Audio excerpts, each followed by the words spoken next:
What have you learned about people in your time doing this work? There's no one case is the same. It's the same as another one. Everyone's different. Everybody's got different pressures, and often there's more than one pressure. The role that New Zealand's played on a global stage has been quite phenomenal, really, for a little country. Unbelievable, really. Not many people in New Zealand actually understand how successful New Zealand horses have been, even going way back into the 1880s and that. Was it your first time in New Zealand recently when you came out? My first time over there, and I'm a big hunter anyway, so I've watched a lot of YouTube videos, and I've always kind of wanted to go to New Zealand anyways, and when I got the opportunity to go over there, it was awesome and everything I could have ever dreamed of.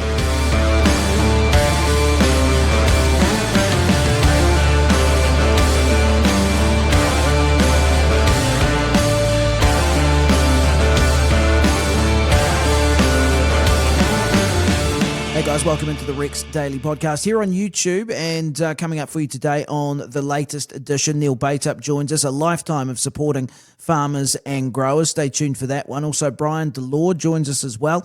He's just written a book about the best horse breeders this country's ever known. It's a hell of a publication as well, so we're going to talk to him in depth about that. We're going to talk to Jordan Spears as well, one of the best bull riders in the world. He's from Idaho over in the United States. He was in New Zealand recently as well, so we'll catch up about all those things. And also, don't forget to like, comment, and subscribe here to the Rex Daily Podcast.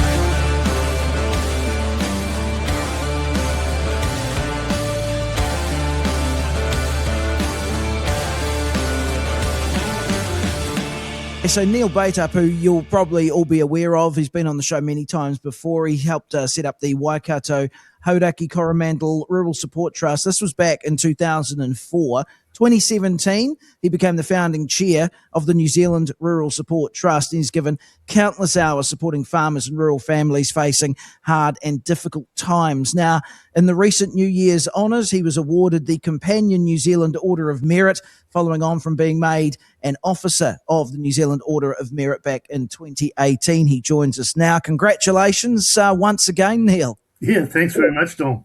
Yeah. What do these things mean to you, my friend? Yeah, I'm no different than I was last week or last month or 10 years ago. But hey, it's I guess it's a recognition. I'm chuffed to get it, but it's also a recognition of the organisation and the great work that it does. So yeah, it's You're a typical rural New Zealand bloke where you just don't really like talking about these sorts of things, I can tell. So That's right. Yeah, exactly, which is fine. I completely appreciate that. Let's go back then. When did this all start for you? Your career in agriculture, how far does that go back? Yeah, very, very long time. So it's my father was a farmer. I grew up on a farm. Loved farming.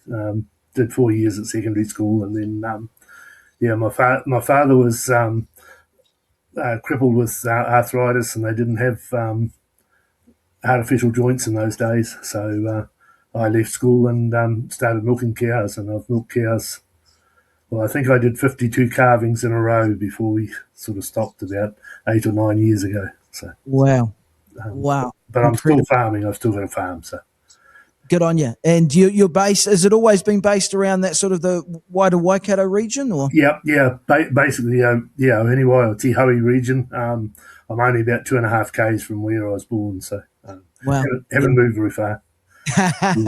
Well, yeah, but you obviously enjoy it. So when did you, so obviously you say you've got a big history in on-farm activity, as it were. When did you sort of get into that or start getting interested in the off-farm stuff and the governance side of things? Yeah, probably quite early on, actually. I helped set up a young farmers club when I left school with a couple of mates, and we had a good tutor, I guess, and Rob Story, who was later become a politician, and enjoyed young farmers, and then joined Federated Farmers at about 2021, and sort of that basically started where we went: board of trustees, school committees, wherever there was a need, and it just went on from there through LIC, Fonterra, and then Rural Support Trust.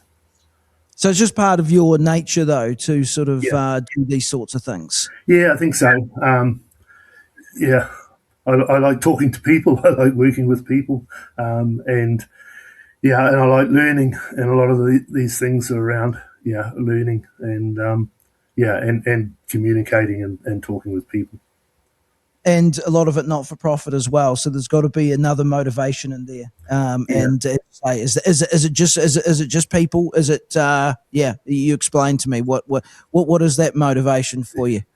Yeah, I guess if I see a need, I look to see how I can help. I don't know, it's just second nature to me. I don't purposely go out to do it, but if somebody sort of says, "Hey, can you give us a hand with this?" I have trouble saying no. So it's most of it's been not for profit on the way through. So it's you're just wired that way, Neil. Yeah, absolutely. Yeah, I am. Yeah, and some people are, and that's good. We need them, that's for sure. Rural New Zealand as opposed to urban New Zealand in terms of challenges that are faced. I mean, obviously weather's, one of the clearly the big ones where, people in the rural sector by and large, weather conditions matter more for very obvious reasons, right? So, and I know that's been a lot of the stuff we've spoken about over the years have been weather-related events and things like that. They seem to just be more frequent, though, don't they? Well, you've been in this for a long time. What are you noticing? Yeah, have been. Probably the media makes a bigger thing of them now than they used to.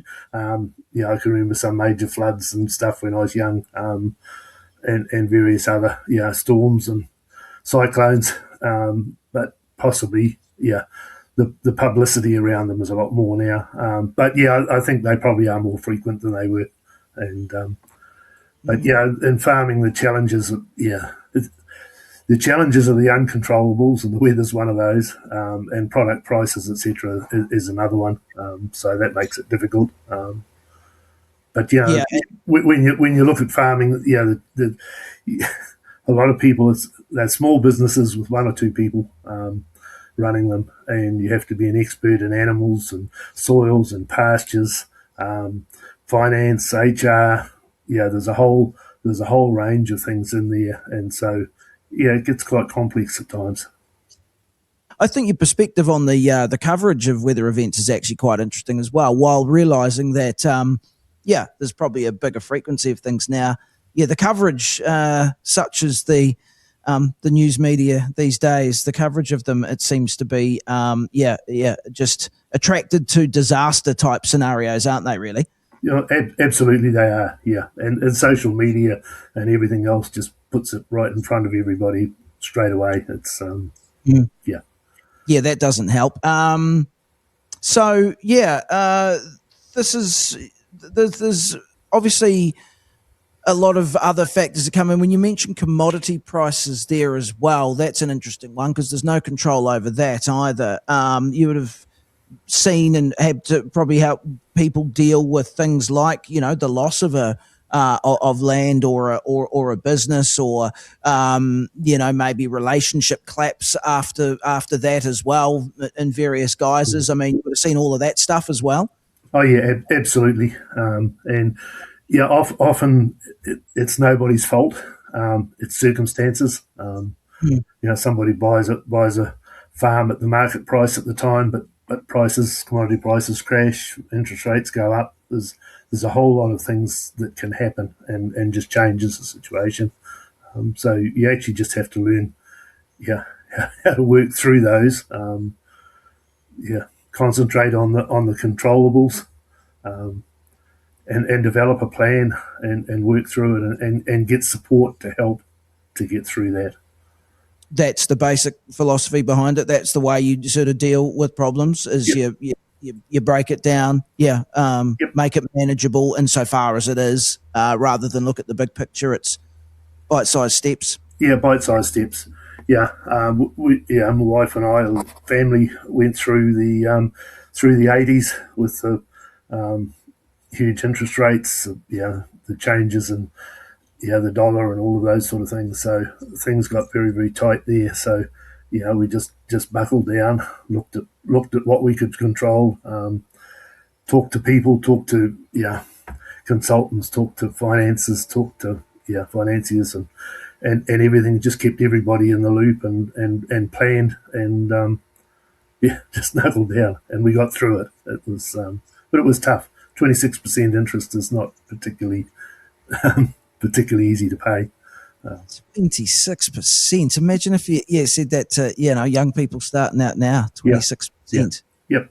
Well, fortunately, it didn't last too long, but it was pretty tight there for a while. So the tractor grew cobwebs because we didn't put diesel in, so we didn't have to pay for the diesel. We didn't have to run the tractor, so we just concentrated on the basics. We milked the cows and just got on with it.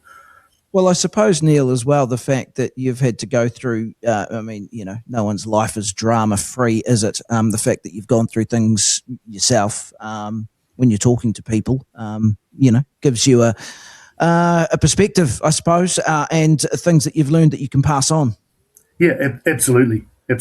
So, and that, just getting people around you and seeking advice and then planning. And really, it's around planning a way forward. It's not always easy, but there is a way. Yeah, I think that's a great perspective and an important lesson, important bit of knowledge for people to take on board, should they be willing. What have you learned about people in your time doing this work? There's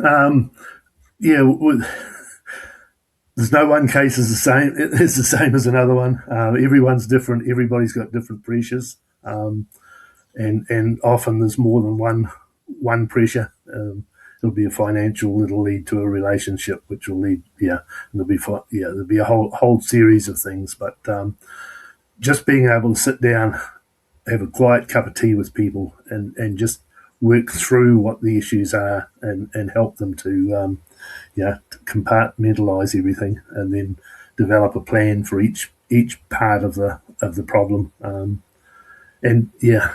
I think Rural Support Trust has got a real advantage over anybody else because we offer a free, confidential service. We're not trying to sell anything. We're farmers and growers helping farmers and growers. So we speak the same language. It's amazing, going in and meeting somebody for the first time. Within a few minutes, you've got an affinity and you can work together. And that level of trust between both parties is huge. It's interesting when you look at it too. It's a trust, but what you've effectively just said is trust is key. It's it's a double entendre, that, isn't it? Yeah, it is.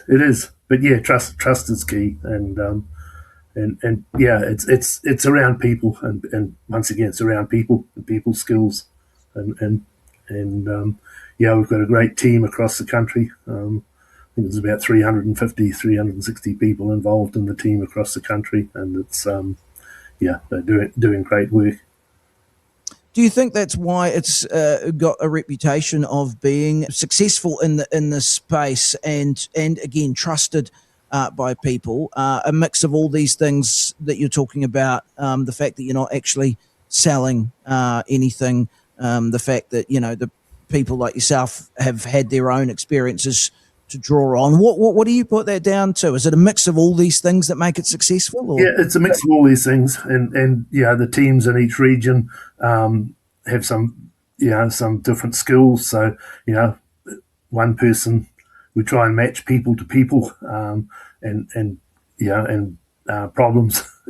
People who have been involved in certain problems. Some people more financial, some people more around the stress, the mental health issues, and that sort of thing. So we try and match people to people and support them. And that's the key. It's just managing a great team of people.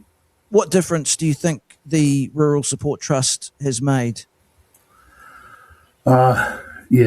There are heaps and heaps of individuals out there that have been helped one-on-one. That have to be thousands of them across the country that have been helped one-on-one, and when you actually see somebody in the depths of despair and then see them, afterwards when they've worked through and come out the other side and moved on, it's made a huge difference. And then the work that the teams have done through adverse events, through the storms, the East Coast and Northland in particular through Cyclone Gabriel. But I was thinking the other day about the 14 trusts across the country. Every one of them has had an adverse event in the last 2 or 3 years. It's there's been flooding in Southland and flooding in Canterbury and that sort of thing. You come to the top of the south, right up that East Coast. There's been droughts. There's been storms. We've had biosecurity issues with M. bovis, and we supported farmers through that. We were the support channel through that, and through COVID. So we've dealt with a lot of things over a period of time when you look back, and it's and just being there. One of the first things when we set up, we went and talked to Jim Anderton, who was the Minister of Ag at the time in Wellington, and he offered to give us. Waikato went down, offered to give us some money as base funding so that we could have a secretary and somebody to answer the phone, just those basic things, on the basis that there were trusts set up right across the country and that they were available to call on in times of adverse event. And so that was our tie into adverse events, but it was also our tie into having a nationwide organisation. And so they were the very, very early steps. And thank Jim a lot for that, because he could see the vision and he backed us. So. That's brilliant. I didn't know, about that. That's great that Jim Anderton. And then I suppose successive people have had to, and ministers have had to carry the cudgel, so to speak, Neil, over the years and keep the thing going with momentum and funding. Yep, that's right. And they have, and I've been fortunate enough to work with all of the ministers of agriculture since then, and actually had a call from Mark Patterson last night, just to see how the flooding and stuff was going in our patch up the Coromandel, it's been great. They've been supportive. Had lots of discussions around funding and that sort of things over the years, and it's some quite good discussions on that. And their opinion and our opinion was sometimes different, but we always came to an agreed position, and they were great to work with. So. Oh, that's great. Then you've managed to keep the pressure on as well. Can you get quite passionate about it when you're, say, in a meeting with the minister and you're wanting, to keep the funding going or increase it or whatever it might be? Do you I think I can make a point, but I don't lose my cool, and I don't. We just work work through it, and I understand their position, they understand our position, and we can have a really good discussion. So. Well, it's interesting that you approach that way. That seems to be the sort of the mantra of your whole existence, really, when you look at problems and you look at solving things, whatever they might be, whether it's getting money from a government minister or dealing with the latest flood, or, interest rates or whatever it might be. That seems to be, that's your approach is measured. Yeah, absolutely. There's no point losing your cool. There's no point in making enemies. You have to work with people going forward. So you can do that on a good standard basis, and it's great. I need to take a leaf out of the Neil Bateup book, that's for sure. Good man. Hey, listen, I appreciate your time, and again, congratulations on the New Year's honour. Thoroughly deserved. The Rural Support Trust has clearly been of a lot of benefit to many people over the years of its existence. So well done to you, my friend, and look, we'll keep talking. Thank you very much, Dom.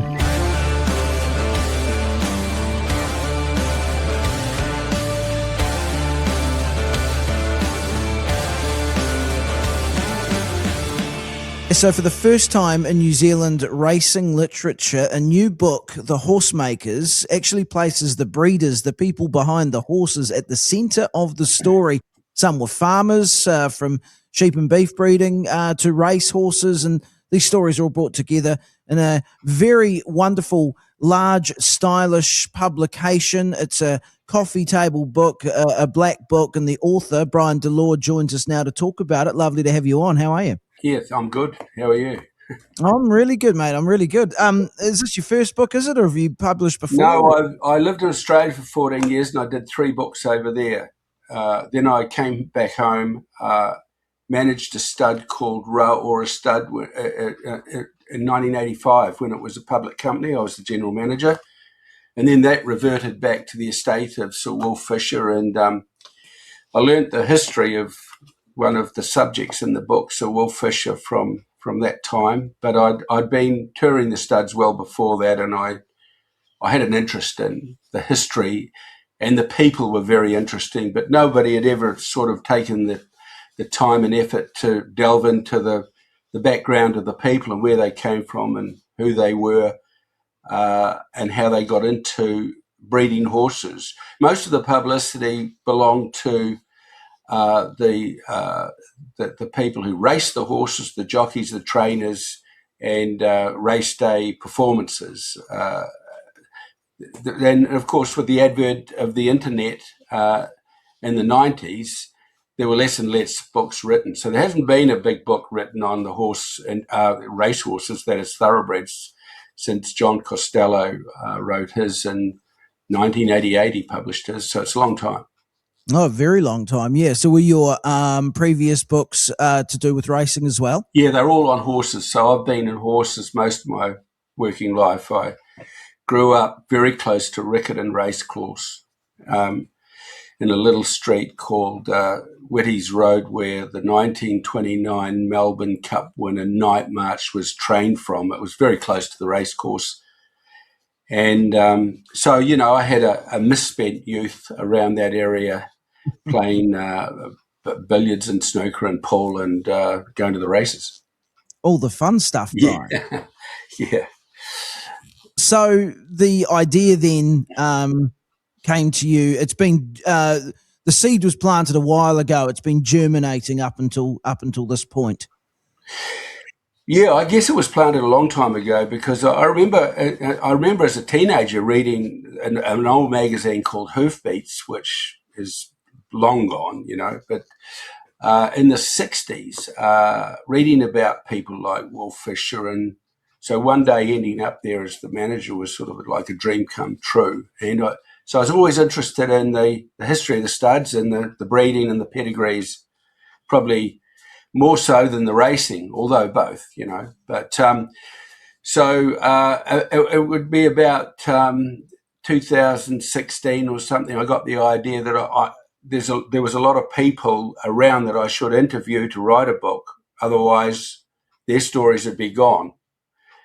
And so I floated the idea to Catwalk, and it would raise money for them, because hard to raise money to on a book about horses in this day and age. You know, you could have done it 30 years ago, maybe, or 40 years ago. But so doing it through a charity allowed them to get some money out of it and me to get my book published. So Catwalk, for people that don't know, is a spinal injury trust, right? Yes, spinal cord injury research. They do other charity work as well now, I believe, but that was their main focus. And the Katrina Williams, it was started by her friends after she had a bad fall from a horse early this millennium, when she was probably going to go to the Olympics, and she ended up, you know, quadriplegic. And so the whole trust and charity was started from that point. And they've got a program called The Cure, which is currently funding researchers to look into spinal cord injuries. Yes, they are. They do a lot of work there, and they're hard at trying to. And I think they have a lot of connections around the world. There's a lot of cooperation and trying to improve the treatments for those sort of injuries, yeah. And, of course, you know, it's related to racing too, because we've had jockeys end up in wheelchairs from falls from horses and races. So it's interrelated. No, very much so. Talk to me then about the research. So we had the first one that you mentioned that kind of piqued your interest a little bit, and then, as you say, there's quite a few in there. How many in total? I think you might have told me 25. Yeah. It's quite a big book. It's 235,000 words. I could have written another 10 chapters, to be fair, and I feel guilty about not writing them. I would have liked to have written them, but we had to draw a line in the sand somewhere and say, well, how big's my proofreader accused me of writing another version of War and Peace. So I had to stop somewhere. Yeah. Yeah, exactly. Well, this is the thing, you've got to make decisions about these sorts of things. So you cut it at 25, but obviously the research into those 25 would have been extensive enough, or was it? Talk to me about that. Yeah, it was. There was a huge amount of research. I travelled all over New Zealand interviewing people to start with, 91 interviews. And I was sourcing photographs as well. So there's 226 photographs in the book. And, of course, I used a website called Past Papers, which helped me a lot to save me going to, it's great having access to information like that. So there was a lot of research. It went on for ages. And of course, once you transcribe interviews, you've got to write them into a story, and you blend them into what else you've found out, and then rewrite and end up with a finished product. Yeah, it takes a long time. It was a bigger project than I originally thought by a long way. Yeah, they usually are, though, aren't they? Yeah, I guess so. And also we had COVID come along, and I had a couple of operations, knee replacement and appendicitis, so I was delayed for a while. So it took a long time to get it done, but eventually we got there. Well, it's a great looking publication in the end. You must be happy with the way it's turned out. Yeah, very happy, and I'm getting a very good response to it. And and I'm very happy. What I set out to do was have that history recorded and get it into the National Library, and that's happened. So it's sort of a box ticked for me, and I can move on and do some other stuff now. Yeah, exactly. Very good. Well, okay. So, what were some of the stories that really resonated with you?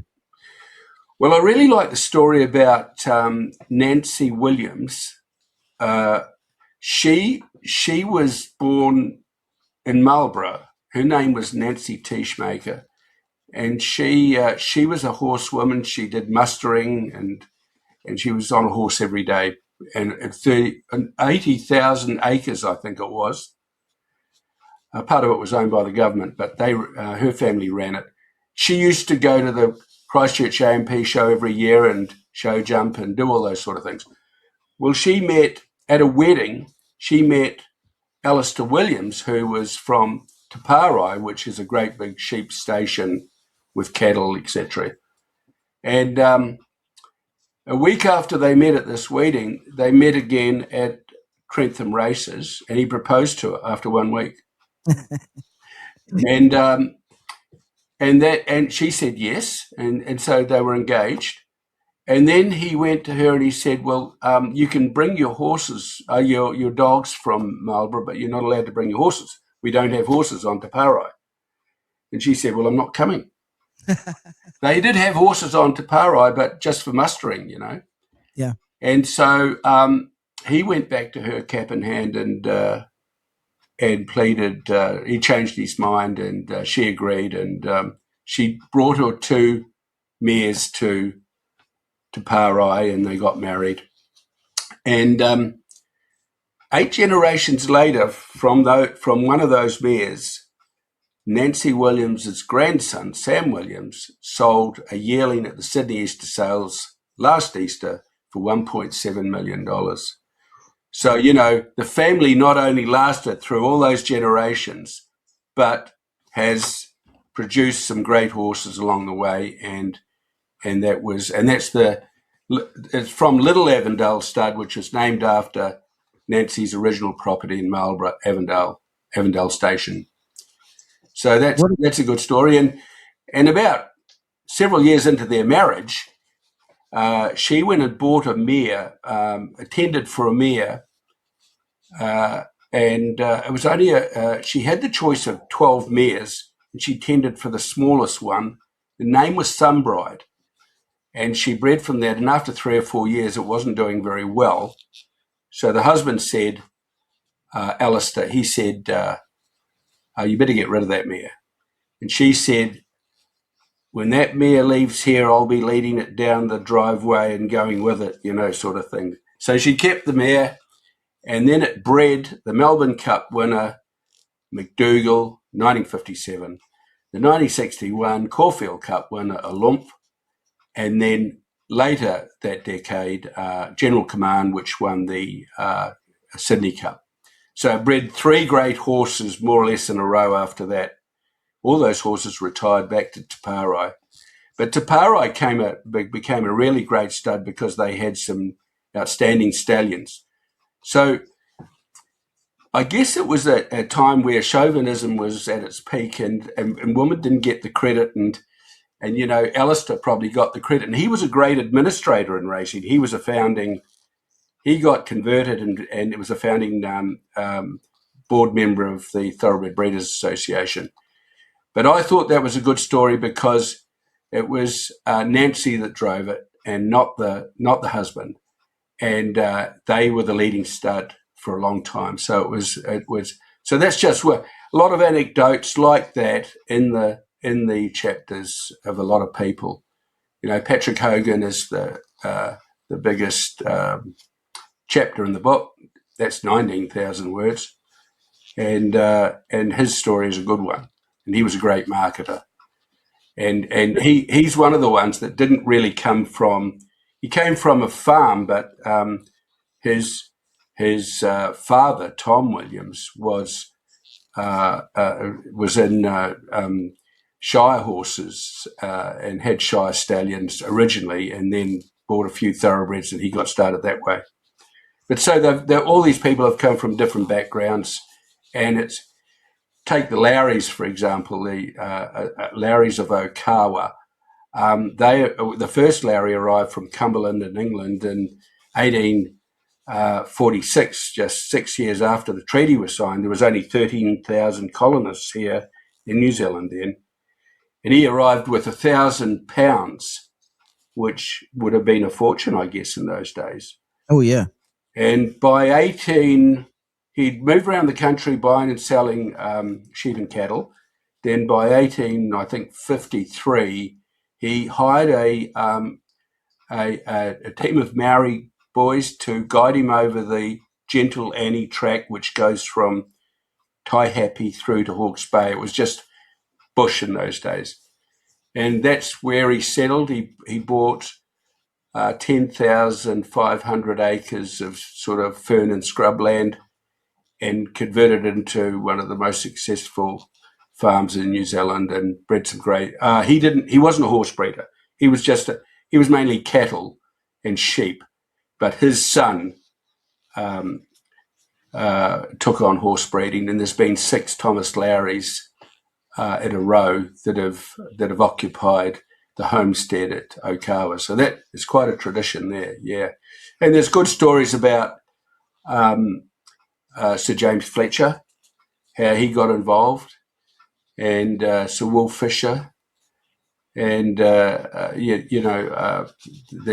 a lot of anecdotal stuff that's never been printed before, because I was able to dig it up. Yeah, well, that's the interesting thing. There'll be a lot of new anecdotes and new information that have come through your research that'll be included in this book that we just haven't heard of before. You talked about Patrick Hogan before. I mean, probably one of the more well-known ones, and probably a bit more written on him than some of the others. But was there anything there, or in any of the other ones as well, that sort of threw stuff up that you're just like, wow, this is this is stuff coming to light for the first time? Well, look, In the case of Patrick Hogan, he met his wife Justine at a bus stop when he was aged about 14, going to school, and they got married at 21. But the common theme running through all these successful people was that they had a very strong marriage and wife and support behind them to do what they do, because horses are 24/7. Yeah. They don't give you rest. And Justine Hogan, she was horrified at seeing the first foaling of a mare and ran away from that. But eventually she came around and went the other way, and she wouldn't not be at every foaling that they had from then on. So she was a fantastic support mechanism for Patrick Hogan to be successful, and freed him up. And I think that's a common theme that runs through it. So, as I said, it was chauvinist days, and the women didn't get much credit, but they were there, And there's a few good stories like that. Well, and the fact that this is now in the national record, and you've been able to uncover those stories, there's always time for history to correct itself, isn't there? Yeah, there is. Yeah, there is. Look, I knew I had to do it within a certain time space to get those interviews, because some of the people weren't going to be around forever. And 16 people out of the 91 interviews I conducted have since passed away. So I couldn't do it actually now and achieve the same result. You got in the nick of time. That's great. That's very important. Good on you for doing that. So I imagine then, just from a general New Zealand history point of view, that you wouldn't necessarily have to be, into the racing scene, if you like, to enjoy a book like this. No, well, I hopefully it will appeal to more people than just the racing person. In fact, it may not appeal to people who are just purely racing, because it's about. I've tried to personalise it as much as I can, although everything these people did relates back to horses. But there's stories like T.H. Lowry, Thomas Henry Lowry. He was the second Lowry. He married into a very wealthy family. He was wealthy himself, by a farmer by the time he got married, which was about 1897. But it was the biggest ever wedding known in the Hawke's Bay up until that time. And I think there was something like 400 people attended.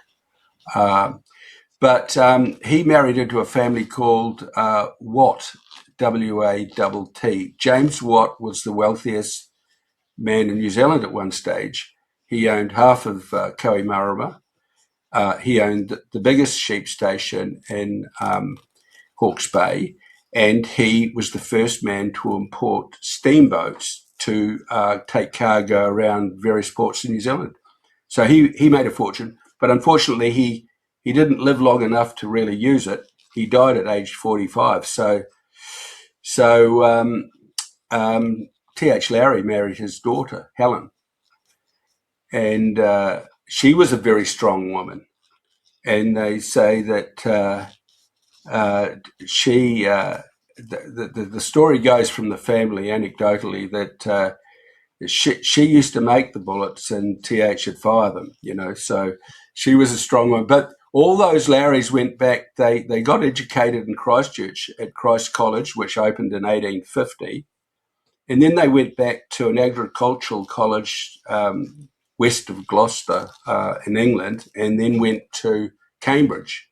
And the second Lowry, Cambridge is very close to Newmarket, where the horses are in England, and that is the connection that started the horse thing for the Lowrys there.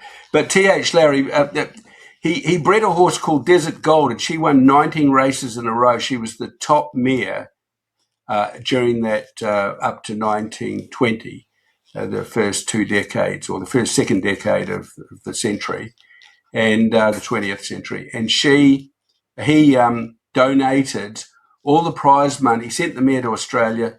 She won a lot of prize money. He donated it to the wounded soldiers returning from World War I. And then he did that again on a second campaign in Australia.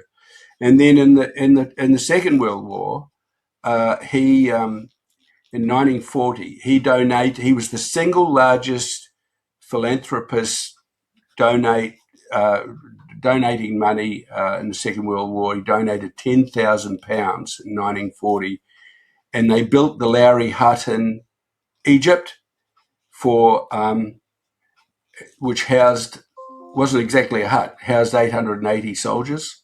So the soldiers on furlough would go there and rest up, and it had billiard rooms and saunas and everything like that. And they called it the Lowry Hut. So he died in 1944. Otherwise, I'm sure he would have been knighted after the end of the war. But the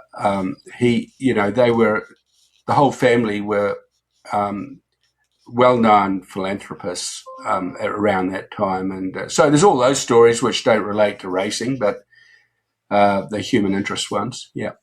Yeah, and they're very much worth telling. That's incredible. I had no idea about the Lowry Hut in Egypt. That's extraordinary. On the horse breeding side of things, though, I mean, the role that New Zealand's played on a global stage has been quite phenomenal, really, for a little country. Unbelievable, really. Not many people in New Zealand actually understand how successful New Zealand horses have been, even going way back into the 1880s and that, when horses started to go to Australia, to the Melbourne Cup, and Carbine went in 1890 and won the Melbourne Cup.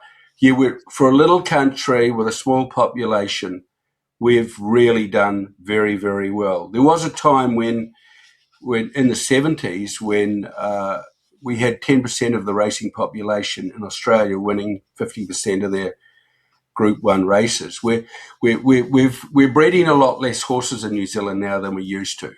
The foal crop's reduced, but we're still breeding top-class horses. And the champion sprinter of the world called Ka Ying Rising, which races in Hong Kong, it's the highest-rated horse in the world, bred in New Zealand.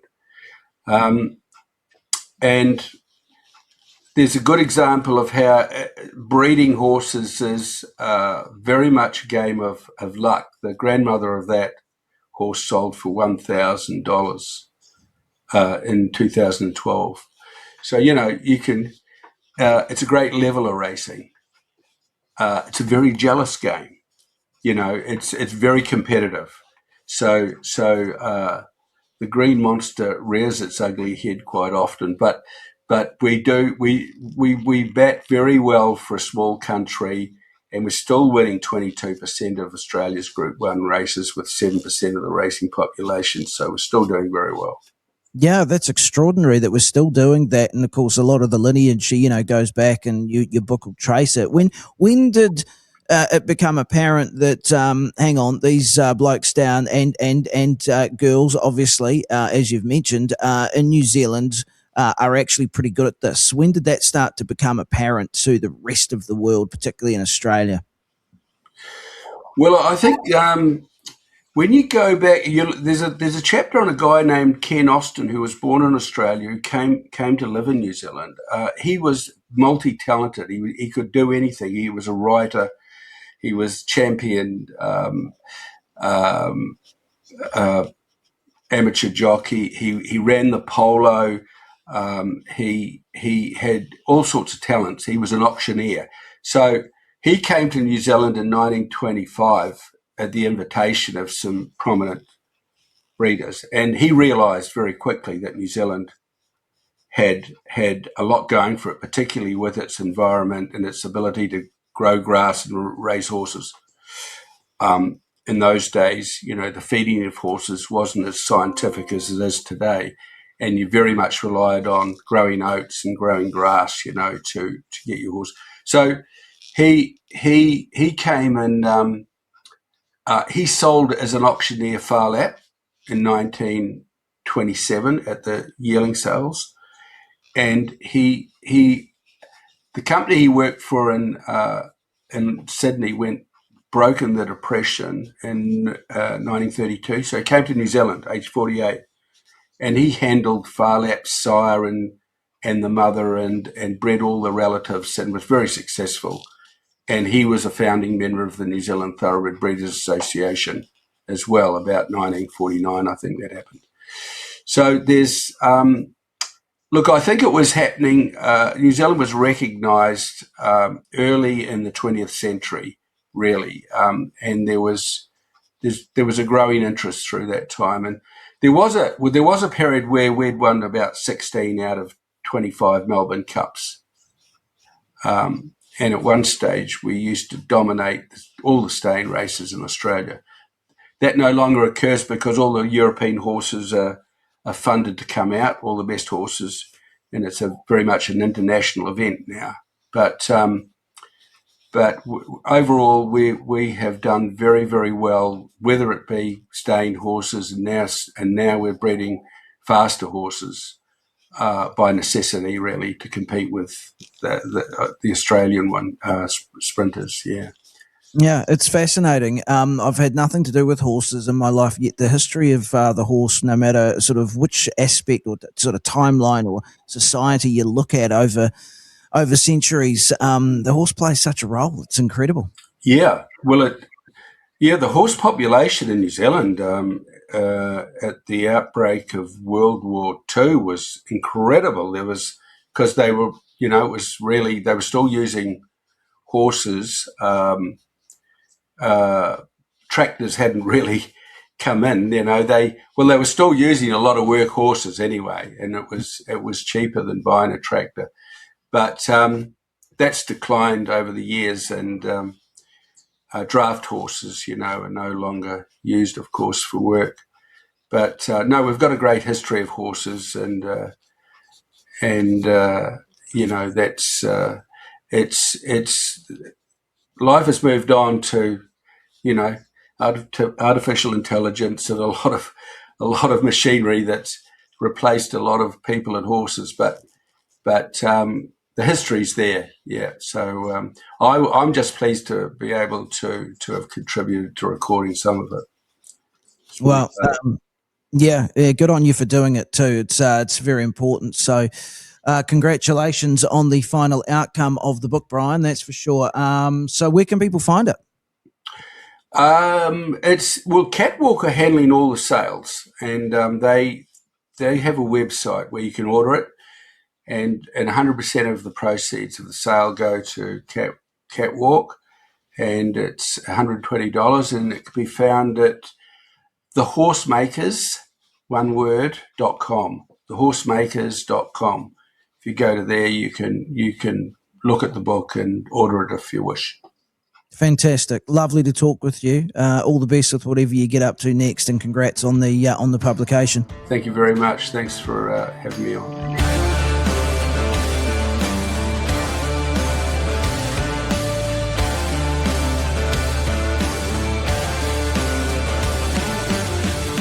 This is a real treat for us here on the Rex Daily podcast. We've got Jordan Spears with us, USA bull rider, 7 times USA National Finals Rodeo qualifier, over $1.3 million in career earnings, finished 13th in the world after last year's NFR.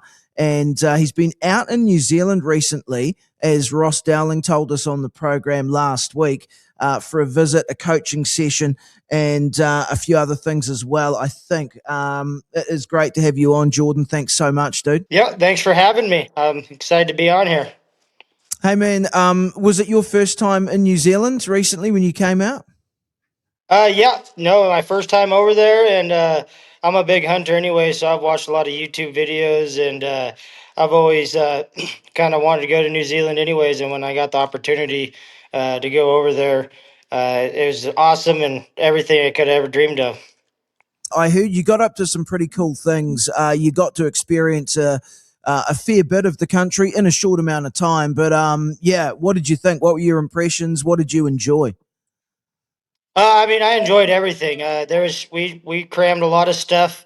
We did a lot of stuff in a short amount of time, so it was hard to pinpoint what exactly was the best. I mean, everything. We got to go stag hunting.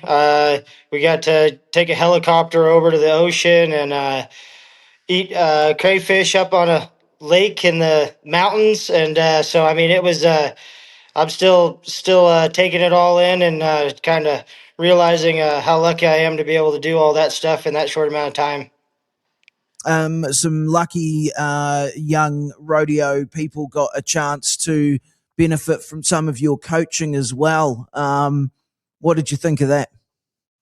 No, it's awesome. I love to give back to the youth. I mean, that's how you keep the sport going. You keep it strong. Is you got to have well educated and young people that I want to carry on the tradition. And so to be able to go to another country, kind of explain to them my experiences, what works for me, and just try to pass on what I've was been passed on to me, and try to help the sport grow and everything. It was an awesome opportunity, and a lot of young talent over there that they're very eager to learn. And I mean, the sport of bull riding in New Zealand. They have great bulls, and just get them pointed in the right direction. And there's a lot of talent if they'd come to the States and rodeo. Tell me, when did you start bull riding? I mean, my dad did it growing up. He did all the events. And so, I mean, we were always on the ranch gathering cows or riding horses. And I mean, we used to get on calves and stuff, just messing around when we were younger and all that. And so I've been doing like rodeo and bull riding, I guess. I got on my first full grown bull when I was in the, I guess, eighth grade. So I was about 14 when I got on my first full size bull, and I'm 33 now. So I guess around 20 years I've been riding full size bulls. So Now, tell me, which part of the country, which state did you grow up in? I grew up in Redding, California, which is about 100 miles from the Oregon border. So way north. It's just a kind of a rural community. It's a lot of ranches and stuff like that. So, I mean, I was raised around the Western lifestyle, cattle, roping, and all that stuff. And so I actually wanted to play sports and play football and baseball, basketball, and all that more than I wanted to rodeo, just because it was kind of an everyday deal.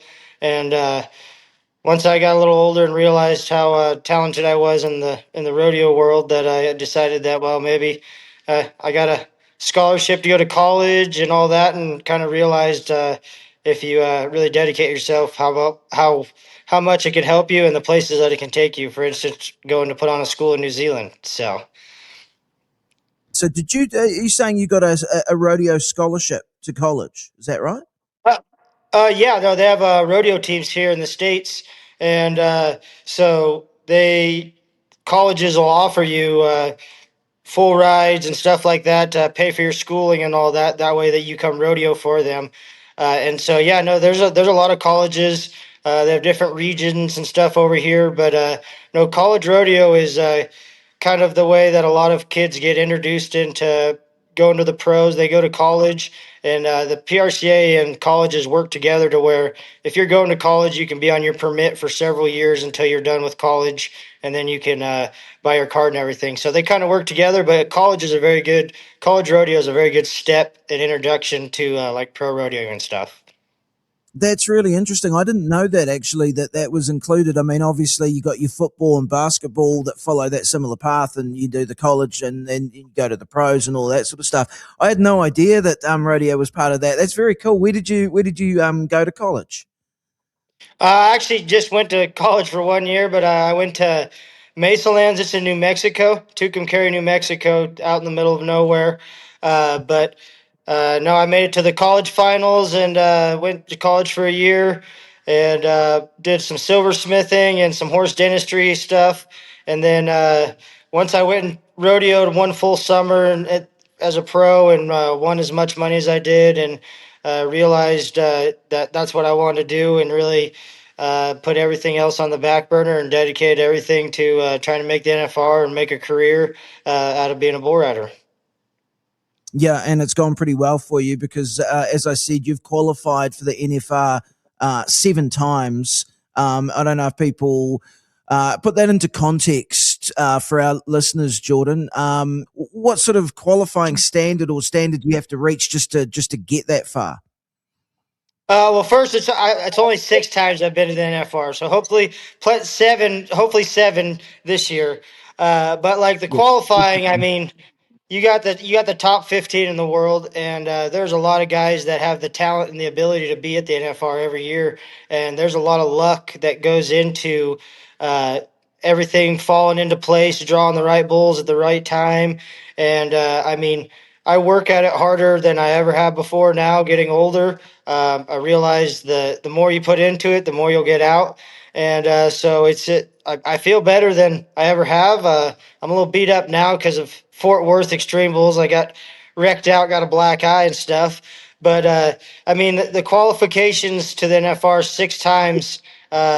It started for me as just wanting to be there one time, and then I'm a competitor, big competitor. So then it was like, well, now I've been there once. Now I want to go again, and now I want to keep being the best and compete against the best.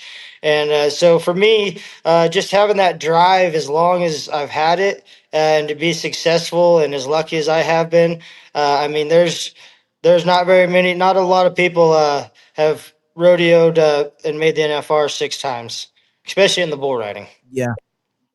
Yeah, exactly. Right. That's the thing. And that's what I'm trying to get across to our audience is the fact that, we're talking here to an elite athlete in your chosen sport. And I want to ask you about the body. You said you're about 33 now. You've been doing this for a long time professionally.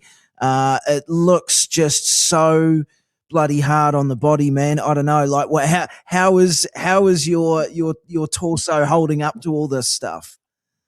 I've honestly been pretty lucky. I mean, I ride horses a lot and stuff, and I think that helps kind of because it's different muscles. I mean, I've heard lots of guys say it, but I just heard a podcast the other day about JB Mooney saying there's riding shape and then there's in shape, and I do everything I can to be in shape, but there's nothing that prepares you muscle wise to that you use in the ride during 8 seconds. And I tell a lot of people it's really crazy how sore you can get in 3 seconds, because I mean, when you get beat up and stuff. But for me, like putting in the effort with the working out, eating healthy, taking care. I mean, my body is how I perform. So I've really gotten into, I mean, cold plunging, sauna, doing absolutely everything I can to help my body recover and be out of 100%. Because I mean, it takes a beating, especially during the summer. Over here in the States, I know in New Zealand they have about 20 rodeos a year over there, and for us in the States during the busiest time of the year, we're going to 20 rodeos plus a month. So for like 3 months straight, we're averaging probably 20 rodeos a month, and so that's hopefully one bull, sometimes multiple bulls and stuff. So I mean, your body is everything. So the being healthy, that's where bull riding has a lot of luck. But I mean, if you put the effort into trying to do absolutely everything you can to recover and be best prepared to take a beating, because I mean, when you're getting on bulls every single day all summer long, whether you're in good shape or not, there's going to be some bad luck and there's going to be some awkward landings and some hits and stuff like that. So you just try to prepare the best that you can. Yeah, it's really interesting. So I've been watching some of your rides via YouTube and things like that, and Instagram and stuff in preparation for this. And there's some amazing ones, and there's a couple in particular, Jordan, where it's like any athlete, any sport, whatever. You seem to lock in when you have like the like a really great like 8 second ride. I mean, people call it flow state. I don't know. Locked in's another way to put it. Whatever it might be, it looks chaos, like chaotic, right? But you seem Mm-hmm. to. I don't know. What's that like for you? Is it chaos, or can you calm yourself for those 8 seconds and be able to just focus solely on one thing where you can cancel all of the noise and everything else that's going on around you? Describe what it's actually like. I mean, it's a rush. Honestly, first thing we did when we got to New Zealand is Ross took us over and he said, "You guys are going to bungee jump," and we were like, "Oh, okay, all right. I guess we're bungee jumping." We were I guess we weren't really sure, but I mean, when you're looking over that edge and jumping like that, that was almost more of a rush than bull riding because I trust the process and everything that I have putting into it and growing up around it and everything. But I mean, You get a nervous energy. It's like a nervous good energy though, like a competitive energy to where you're excited to be there, and that's a big thing. If you're really involved, invested, and passionate about it, it's a fun energy. I mean, you when you crawl into the buck and shoot, it's a routine. It's a lot of muscle memory of you do things a certain way. You don't even realize you do it a lot of the times. I'll watch videos back and it's like, oh, I didn't realize I did it that way. But you kind of just have a routine that each guy comes up with, and as soon as you crawl in that buck and shoot, it's all game time stuff. You want to be the aggressive one. I mean, you're getting on a bull, so you want to try to keep it as simple as possible. Uh, Crawl in there and just remember to keep breathing and keep it simple, and that's all I really worry about. I mean, I've done it long enough. There's certain times where there's a little more energy in the building or something like that to where I try to feed off of that and carry that into as momentum into riding the bull. But as for like a flow state, I mean, once you get in the buck and shoot, there it's kind of a blur. I mean, you just have, like I said, muscle memory. You've trained and done it all, and I say preparation's everything. Everything you train and do all the whole time. Once you get to the rodeo and you crawl in that buck and shoot, it's time to show off all the preparation and all the hard work that you put in. And so, I mean, I just try to have fun, enjoy it. I mean, sometimes it's a rush, and sometimes it's a little more nervous. Sometimes it's exciting. But I mean, that's the highs and the lows of rodeo. Is just having fun and enjoying it because you never know in the bull riding. It could be when your last one is.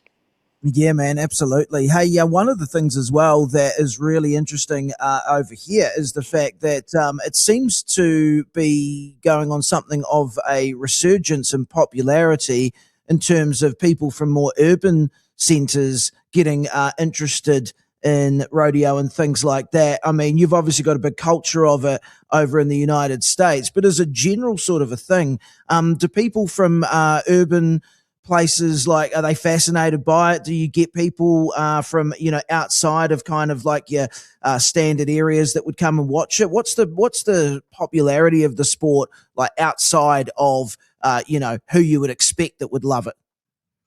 Honestly, it's growing. I will say since COVID, since the TV show Yellowstone, there's been a lot of stuff, social media, all that. I mean, it's grown tremendously. But there's a lot of athletes that rodeo that they never really got into it or weren't around it when they're younger, but they might have played a college sport or were really athletic. A lot of rodeo athletes are super competitive for one, and they all specialize or were pretty good at some sort of sport or something or all the sports when they're younger. And you look at a lot of the contestants that you see that are really good in one event, they usually did multiple events and they're pretty good. So uh, athleticism has a lot to do with it, and there's people that you see a lot of outsiders if they really dedicate themselves and they're somewhat athletic and work hard enough. They it only. I mean, look at Rocker Steiner. He was raised around it and everything, but he wakeboarded and all that, and then he just really dedicated himself and started for the last 3-4 years and had all the right coaching and all the setup and everything to succeed. And I mean it's the same way as outside the sport. There's getting to be more and more with social media and stuff like that. But it's still that pretty much an athlete is what it is. It's just being set up in the right way. But I mean it's Yellowstone and stuff like that. TV shows have definitely helped the sport grow. That's for sure. Yeah, he was on. Was Rocket was on Yellowstone for a bit, wasn't he? Did he make an appearance or two? I think maybe. Yes, I think they when they did a bareback riding and stuff like that, scenes or something like that. There was some on there, but yeah, no, it's that TV show is not just in rodeo, but with everything, the horse industry, everything Western. I mean that a lot of people kind of open their eyes to that, and I mean you can definitely tell if you go to Montana, that's for sure. And but it's awesome to see the exposure and the eyes and the different fans that are involved and the different support from people that they really get informed and find out about rodeo and come to the rodeo, go behind the chutes. There's a lot of rodeos I go to where you got these professional athletes and stuff that when they see a guy get on a bull and in person, the power, the strength, and all that, I mean, they're playing huge guys in football or basketball or doing all this crazy stuff. And when they see you on a bull and stuff, it's there's a lot of mutual respect and stuff like that. And it's really cool to see different sports and stuff like that. I mean, we don't get paid nearly as much as the guys that play those sports and stuff, but it's awesome to see the respect and stuff like that, and the amount of people that are interested and invested in rodeo and stuff. That's a really good point you raise, actually, about athletes, people that are athletic and willing to dedicate their time to something. Can do this and get into this sport, because that there kind of just shows exactly the whole point about it being a genuine, bona fide, a professional kind of sporting routine that you can do, or endeavor that you can undertake. That's important to know, because I think sometimes the perception might be, oh, it's just kids growing up on farms kind of thing, and that's, and they can get into it, and that's just kind of what they do, which is sure to a point is true, but the whole athlete bit, I think, is really important for people to understand. Oh yeah, no, definitely. Especially, I mean, it helps a lot in the bull riding, but I would say the biggest thing is probably mental. Is I mean, athletes are usually a little more confident in themselves and their capabilities and stuff like that, and competitive people are usually athletic. And so, I mean, you look at that, and bull riding is. I mean, I will say, if you believe long enough and work hard enough, eventually it's going to happen. It might take a long time, might be shorter. Some people shorter than others and stuff like that. And but no, the being athletic and mentally strong and believing in yourself, that's probably the two biggest things to being a bull rider. Mental is probably the biggest thing, I would say, because it's like anything in life or everything. If you believe in yourself and you chase your dreams and stuff, eventually, usually, if you work hard enough, they happen. So it's the same way with bull riding. But I mean, I tell a lot of young kids, you're choosing a sport that if you all through school, if you get half the questions right, 50%, you're failing. And so you choose a sport that if you ride 50% of your bulls, you're pretty close to one of the best in the world. And so the process with that is it's a harder learning curve. I mean, the highs are high, the lows are low. You're not always going to succeed. And so that's probably where the mental side of it comes in. It's so tough, is because I mean, half the time you're gonna lose. That's just the nature of the sport, and you can work hard and maybe get to where only a quarter of the time. But there's not very many people that are riding bulls higher than 60, 70%. And so, I mean, when you tell someone young that you're choosing a sport where it's a little rough on you, you're gonna get beat up and stuff. I don't think they really realize it, and how tough it is, and that's where the mental side of it really comes in and makes it to where if you can endure a lot mentally, you'll probably make it as a bull rider. That's a really fascinating point. So tell me, with your mental acuity, as it were, Jordan, were you always mentally tough? Do you work on that? Is that like any other aspect of the sport that you have to keep working on? How does it work for you? For me, I guess just being raised, my dad, I did all the events growing up. So, like, if I went out and rode my bareback horse, whether I won or I did good or did bad, I had to forget about it and move on to the calf roping or the team roping or the bull riding. And so, having that short term memory, I mean, embracing whatever happens and finding the positive and learning from each thing. I mean, if you get bucked off in 2 seconds, you could find the positive, like maybe those first two jumps or something, you were really good. And so being positive and finding the positive in everything, I guess that's kind of just how I've always been. Is I was raised that way, to have short term memory. Don't dwell on stuff for very long. I mean, you live and you learn. So learn from it, move on, and try not to make the same mistakes. And I guess I've just always been that way, playing all sorts of sports, a little smaller, so I wasn't always the biggest, the fastest, the strongest guy. So I had to overcome adversity and stuff. But I guess just my dad teaching me younger to have that short term memory, and to realize you got to learn from your mistakes, but you can't dwell on them. That's a big thing for me. And I mean, with bull riding, you could be first place at one rodeo and you wake up the next day, you go to another rodeo and get bucked off. So it's very similar to golf, I would say. Is one shot you think, oh yeah, I got this figured out, and same way with bull riding. Oh, this was easy. The next shot, you're like, well, I act like I didn't even swing a golf club, and so it's and that's why I love golf too, is because the mental test on yourself to know that you're not going to go ride a bull perfect every time, and that's where finding positives and finding stuff to work on in the good and the bad. If you ride a bull, there's still something you could have done better, and to perfect it and stuff like that. And so finding the positive and not dwelling on the past and stuff is kind of that's what's led me to where I am today. Such an important lesson, and well put as well. I think you've articulated that perfectly, actually. When you're riding bulls, you turn up to a rodeo, Jordan. You don't get to choose the bull, do you? So there'll be a lot of variation in what you're riding from one day to the next. Yeah, no, and that's where the keep it simple. I mean, you get to choose the rodeos you enter. So when you enter, you can see who has the stock.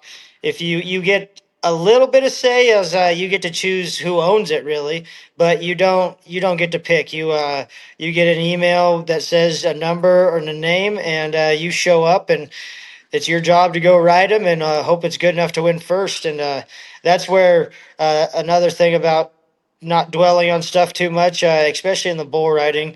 I mean, most of the time, I'd say at least 90% of the time, you ride your bull, you're going to win money. And so that's where it's just how bad do you want it? If you want to go get on a bull that you may not really love, but you know you could win some money on, it's that's where the mental side of it comes in, because you can win as much money as you want as long as you dedicate yourself enough and go and show up. And that's the main thing, is showing up that through the good and the bad every single time. Tell me, where do you live these days? You grew up in California. Are you still in California? No, I live in Idaho now. My wife's from Idaho, Caldwell, Idaho. So, like I said, I'm a big outdoors guy. I love hunting.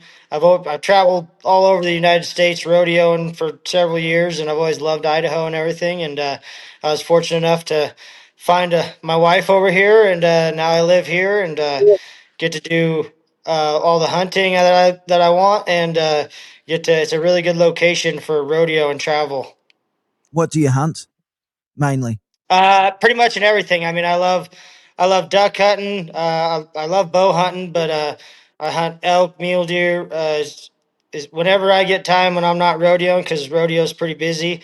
I mean, I went to Argentina last year to shoot a red stag with my bow and stuff, and so I just being in the outdoors. And when I was younger, my dad and I, we used to pack into the mountains and go fishing and stuff like that, and so. Just the outdoors in general, camping and all that stuff. It's one thing I love about Idaho and hunting is if it doesn't matter what time of the year, if there's a season open, I've always been down to go hunt whatever. If it's just coyotes or I mean, here in Idaho, they have I mean, elk to me is one of the most delicious meats, so it's pretty awesome. I've killed some elk with my bow, and that's an experience in itself when they come bugling in, and you got to get in close and shoot them with a bow and stuff like that. So, I mean, I hunt everything, but I love elk hunting. That sounds like a hell of a good lifestyle you've carved out for yourself there. Speaking of your wife as well, you guys have got a podcast, yeah? Yeah, she just we just started one, kind of getting into I guess the side stories and the background. Everybody sees what they see on the Cowboy Channel or the TV and stuff like that, to where they don't see all the other hard work that goes in, and the stories and the stuff that happens along the road, and all the side stories that make rodeo what it is. I mean, it's rodeo's one big family. Everybody wants everybody to usually support each other, and if you're broke down and need a hand or something like that, there's a lot of them that'll step up and do stuff. And we just want to have people on there to explain their stories, where they came from, kind of how they got started, funny stories, and just kind of get backgrounds and give more people information on athletes and people that are involved in rodeo, just to try to get the word out there and help the sport grow. That's cool. So it's like a behind the scenes kind of a look into your sport. Yeah, no, it's a lot to do with since we just got married and stuff. She wants to kind of do couples. I mean, you got bullfighters that are married, and I mean, you see just the bullfighter all the time, so you want to hear from the wife, and same with barrel racers or athletes. You just see them at the rodeos, and you have your idea what they are, and it's just cool to be able to let put people on a stage where they can open up and maybe connect with someone and help someone out, or just to tell funny stories and have a good time and get to know people.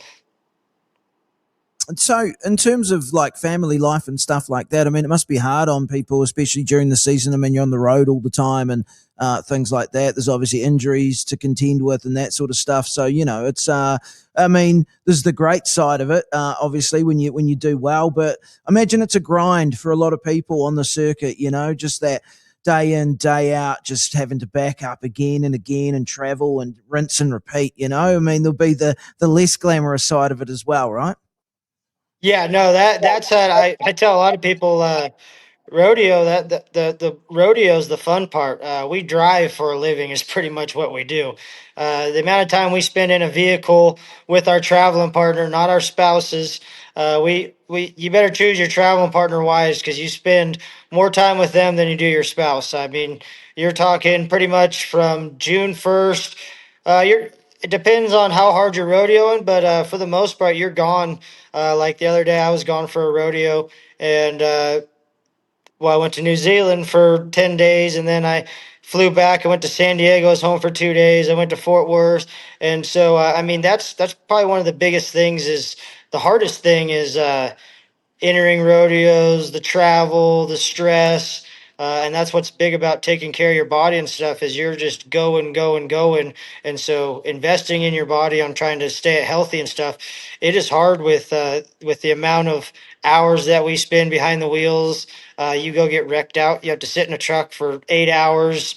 I mean, you don't get to lay out, relax, and so the travel and the sacrifices that you have to make, missing family, birthdays. I mean, holidays. There's a lot of stuff that you miss, and that's part of the sacrifice and the hard part that goes into rodeo. Is you're not always there for family members, weddings, all sorts of stuff. I mean, and that's the downside to rodeo, but that's like anything. You got to make sacrifices in order to pursue your dreams.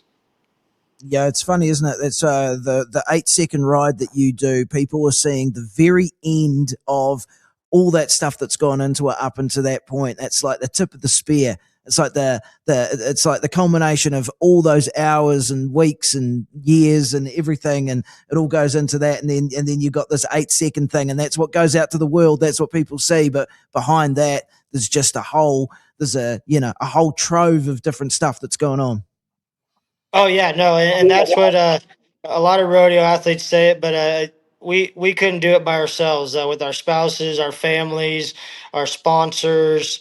I mean, we all have a team. Some people's teams are bigger than others, but we all have a team behind us that are pushing us and supporting us.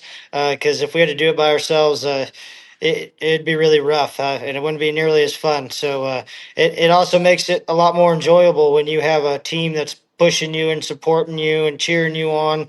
That when you do succeed, it's rewarding to know that there's people out there that they're supporting you and they want you to do your best and stuff, and to know that through all the sacrifices and all that hard stuff, they're there supporting you and they still want you to succeed and do good. So it winning also makes the sacrifices worth it when you get to see all your family and stuff super proud of you. Yeah, that's a good point.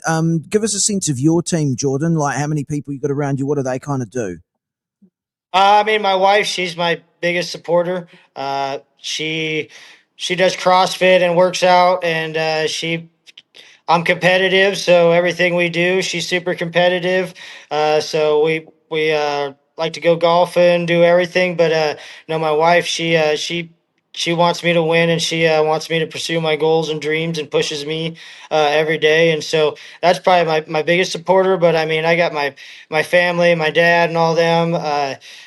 My mom. I got three sisters, a younger brothers. I have a big family, and so they're all just super proud. And it it depends. I mean, it depends what part of the country I go. I got family all over, and so I mean, you got your sponsors and stuff like that, but as your day in and day out, like team, I live with my wife in Idaho, and her family lives right down the road, and so her parents, we spend a lot of time together and everything. So they're always doing everything they can to try to help me out. If there's a special meal I like cook before I leave or anything like that, it's just a one big family supporting that each other, and it's awesome to be able to have people supporting you and wishing you well when you're on your way, and watching you every single time.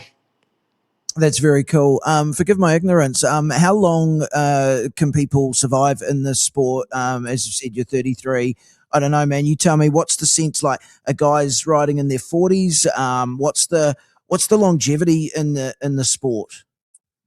Honestly, 33 is older. That's towards the end.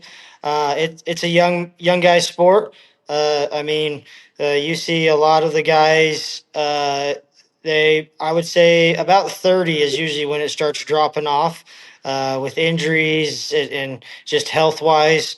And that's where I've been lucky. There's not a lot of guys that make the NFR in their 30s. Most guys in careers, I'd say their mid 20s is usually when they ride their best, and it seems like that's when a lot of people have success. And so, I mean, being 33, like I said, if I'd have worked at it like I do now when I was 21 years old, uh, who knows where I'd be at. But it now it's better late than ever, and just being 33 and still being able to go out and compete and beat the best guys in the world, and be considered one of the best it's I'm just every day is a blessing, and I'm just happy to enjoy each day. And I mean, you never know when it's your last in bull riding, and I'd say as long as I have a passion and a drive for it and I feel good, 33, that's just a number. So as long as I don't feel old or act old and still young, and have the drive and the passion for it, I mean, that's what that's what takes it out of guys, is getting beat up, and you lose that passion and drive for taking a beating for so long. And I guess I've just been lucky enough, and I still have that passion, so I'm just going to keep going. But I'd say 35, 36 is there's a few guys that go to their 40s, but I would say mid 30s is usually tops. There's not a lot of guys that can compete at a high level at 35. And so it's I'm towards the end of my career, but I'm, like I said, I work harder at it now than ever, and I'm uh, actually enjoying myself, and taking in a lot more than I used to. Now I enjoy the places and the rodeos that I go to more. I used to just kind of show up and be business, and oh, here's the rodeo, we're leave, and now doing a lot more stuff of sightseeing and just enjoying and taking in the memories and cherishing all the places that rodeo's taken me. That's a great attitude, and it's funny, isn't it, man? Often I keep thinking, it's like, man, if I had the brain that I had now with the experiences and stuff, but you still had the body of like the 21-year-old, it's like the ideal, right? Because as you say, when you're younger, you fuck around, don't you? Let's be honest, and Oh yeah. and you don't have any of that wisdom and stuff, but your body's in great nick because you haven't, it's just more malleable. You can bounce back quickly from a big night or whatever it might be, But it's a funny thing, eh? It's like I wish, you want the young body with the old mind.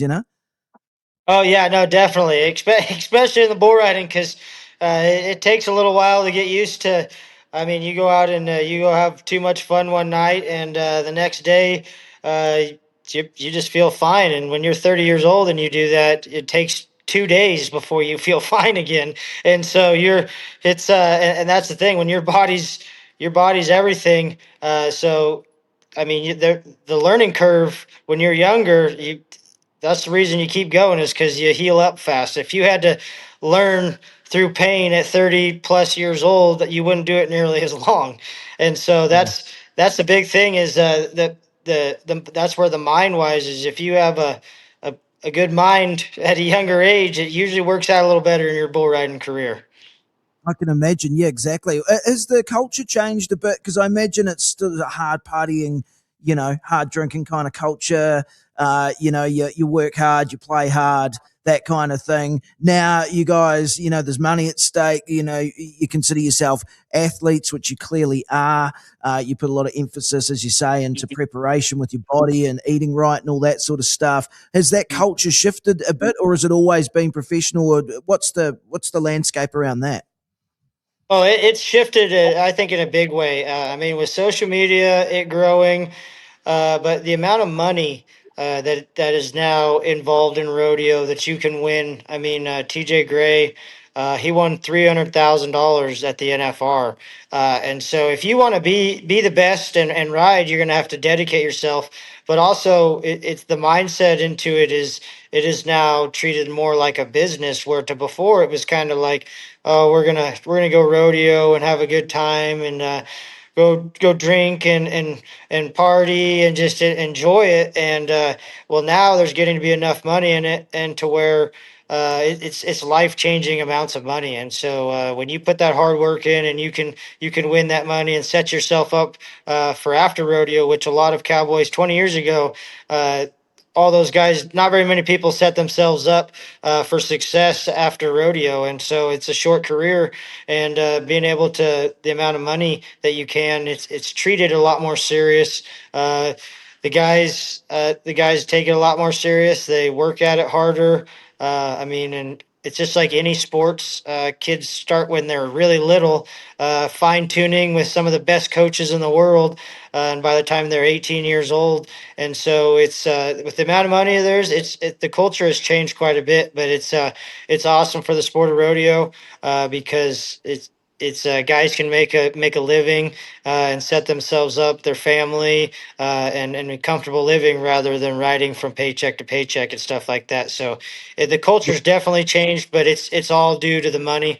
And I mean, like I said, it's life changing. So you want to be ready and prepared so you can set yourself up. Yeah, because you can guarantee that if you're not, there'll be someone else that certainly is willing to take that share of the prize money. That's for sure, Jordan. Do you look to beyond rodeo in terms of maybe staying in the sport, like coaching or commentating or anything like that, or when you're done with it, will you just go, okay, that was a part of my life, I'm going to move on to something else now? I mean, I'll definitely have different priorities probably. But I mean, I want to have a fencing company. I have goals and stuff outside of rodeo. And so my wife, she runs barrels and she ropes. And so we'll always be a part of rodeo. I'll probably enter rodeos and as a team roper and stuff like that. Cause I got some horses I rope and all that stuff. So, I mean, I won't ever be completely done with rodeo. I guess I'll always be around it and probably enter and go to them. And uh, as for commentating, I've never really been approached, so I've never really thought about that or anything like that. But no, I mean rodeo. It's been a part of my life ever since I can remember, and so it's. I mean, I love helping and giving back and coaching. I don't know. Maybe one day it'd be cool to be able to coach and put on schools or whatever it may be on helping the younger generations out and trying to help them learn from what my experiences and what I know and stuff. But I mean, it's always going to be a part of my life. Born and raised around it. My wife, she's born and raised around it. I'm sure my kids will be born and raised around it. And I mean, if they want to pursue rodeo, they can. But they can pursue whatever they want, and it's just kind of a lifestyle of having cattle, roping, being self-sufficient, stuff kind of like that is kind of what. And then rodeo is just kind of a way to be able to show off all the skills and stuff you've learned. And so it's I'm sure it'll be a part of my life till the day I'm gone. Dude, I got to say, this has been a lot of fun. I've really enjoyed getting to get a bit more of a background as to what actually goes into being a professional bull rider and being on that rodeo scene at the very highest level. You've been very generous with your time, and I know that the listeners will appreciate it. So, Jordan Spears, thank you so much, my friend. Where can people find your podcast with your wife?